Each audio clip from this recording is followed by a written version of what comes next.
here in Europe, over the course of the last few centuries related to, I would say, responses to different social upheavals, wars, pandemics, plagues, etc. Here in Lisbon, you had centralized urban planning as a result of the Great Lisbon earthquake in the 18th century, and the famous construction engineer Marquis Pombal, who basically reorganized the entire city of Lisbon and the network more around kind of a functioning kind of capital city. Certainly Baron von Haussmann in Paris, who reorganized Paris in the 19th century during the reign of Napoleon III, around a functioning centralized capital city that could put down any insurrections, but also kind of reorganize the city away from kind of a medieval street network towards something that was more of a grand and Baroque kind of capital vision of power. So, or as we can see in Washington, D.C., the capital of the U.S., these capital cities have a very top-down centralized view of urban planning. That legacy continues through the 20th century. But we also have, as another layer to that, a bottom-up approach to urban planning, which is we Americans call grassroots, local. There's many different terms that are, kind of in vogue right now. A term that I think is very relevant, certainly during COVID, is called tactical urbanism. So it's a very kind of tactical, localized view for a do-it-yourself urbanism, creating your own open street, creating your own bike lane, creating your own parklet, et cetera. And basically these quick fix interventionist methods that deliver results for everyday people versus this very hierarchical bureaucratic approach. So just to kind of get back to how urban planning fits into COVID, fits into micromobility, MaaS, et cetera, there's a point to this, which is that the direction that urban planning has moved during COVID has been a bit more towards the bottom-up view of urban planning. So more of a localized neighborhood-centric approach. So if I were to compare two key figureheads in the world of urban planning in the 20th century, at least in North America, those would be one from top-down urban planning would be Robert Moses, the highway constructor and builder in New York City for many decades of the 20th century. And then his nemesis, which was a champion of local neighborhood-centric, tactical urbanism, is Jane Jacobs, who the famous author of the book Death and Life of Great American Cities, who lived in Greenwich Village in Manhattan, New York, and talked about having a real localized, human-centric view of urbanism is really the path we need to go in.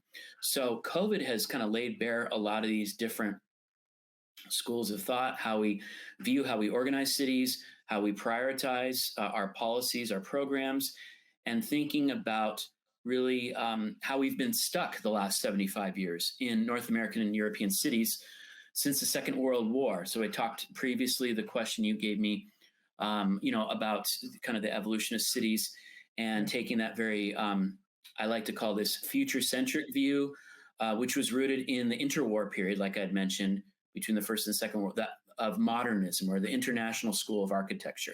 And that basically set the template for urban planning for the next 75 years in North America and Europe. Single land use, single mode, et cetera, very segregated uses. So COVID has laid bare all of these structural deficiencies so that now everything is flipped on its head. We're looking at much more of a neighborhood-centric view, a qualitative view of urbanism that is rooted in equity, is rooted in healing the wounds of racial inequities from the past, like I mentioned, the highway building in the US, as well as the segregation of land uses, and stitching cities back together. So really, and thinking about mobility as that common thread to heal the wounds of these urban deficiencies and to take a post-Second World War view of urban planning that now is rooted, one, in innovation and digital technology, but is also looking at the past too and what made sense at a human level maybe even pre-industrial revolution. So now we're talking about the market towns in Great Britain in the 16th and 17th century, before the advent of large-scale factories in Manchester and Birmingham and Liverpool. So we're thinking about really this small localized trips and journeys, but how digital technology, how public and private mobility can feed into this whole ecosystem and provide a more human-centric, sustainable future for urbanism, but rooted in urban planning practices that are either take a systematic process. They're not completely chaotic. They follow a certain organization, but they are much more in tune with the needs of the local populace, and they are bottom up. So to kind of ground that in reality is aligned with a lot of the principles, which I'm certainly a proponent of, even though it could be considered top-down urban planning here in Europe, which is the SUMP process, Sustainable Urban Mobility Planning Process. And it's quite interesting because I think there are opportunities for improvement in the SUMP process to align with digital innovation, to align with MaaS, to align with micromobility.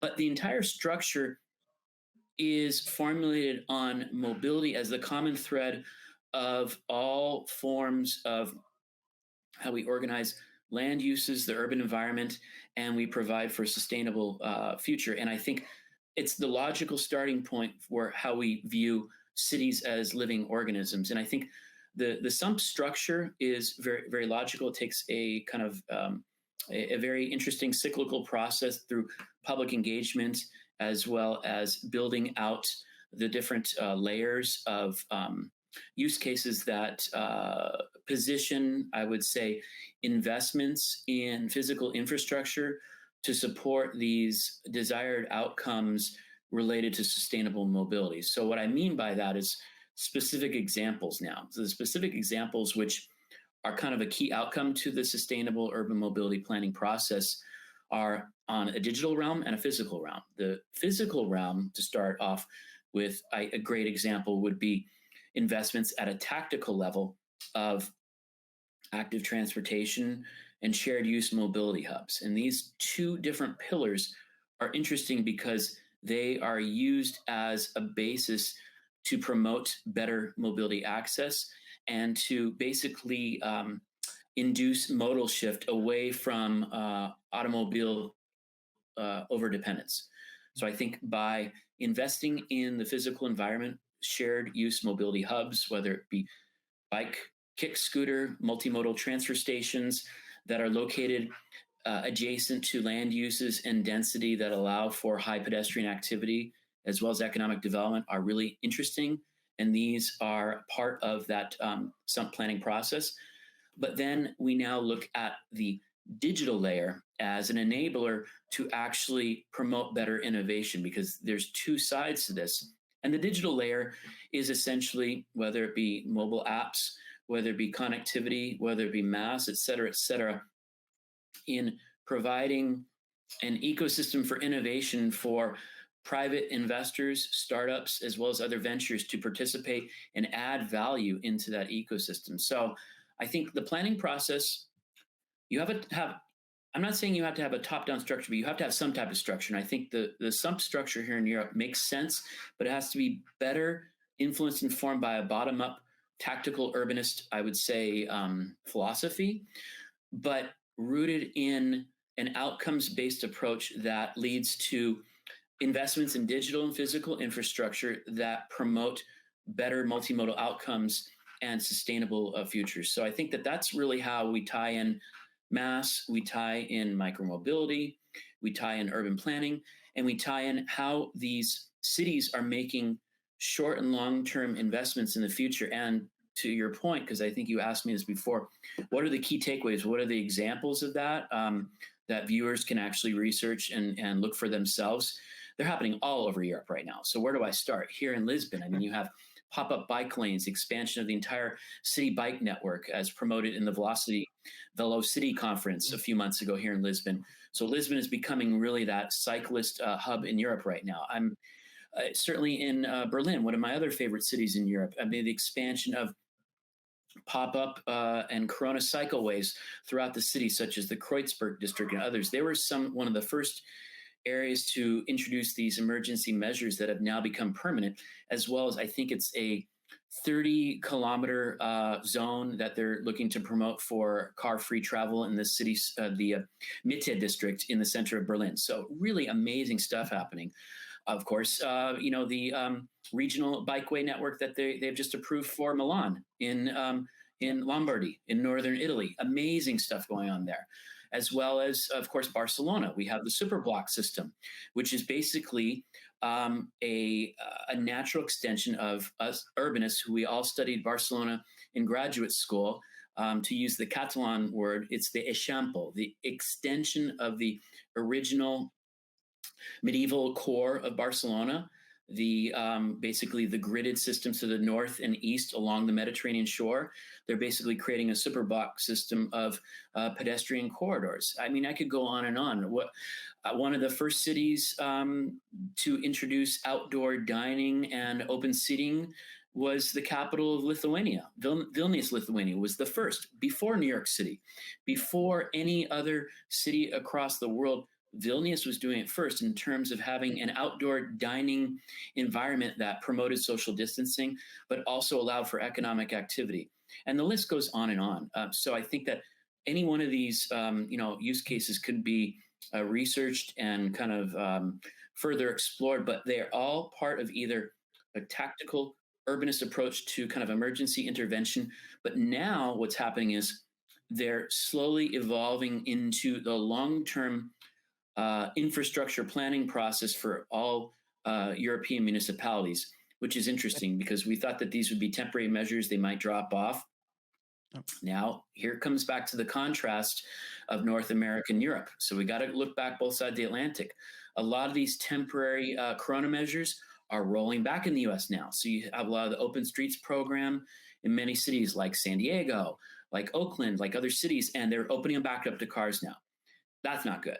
That is not good at all. That's just rolling the clock back to 2019 and before. So we have not learned anything, and we're not rooting these new forms of, I would say, sustainability with a localized presence into something that can be expanded and scaled long term. So I think in many instances, in certain US cities, we're regressing. We're going back to an autocentric future, which is very unfortunate. I think you mentioned this before, Constantine, this over-reliance on electric vehicles, this over-reliance on single modality, the doubling down on using a lot of the funding from the US $1.1 trillion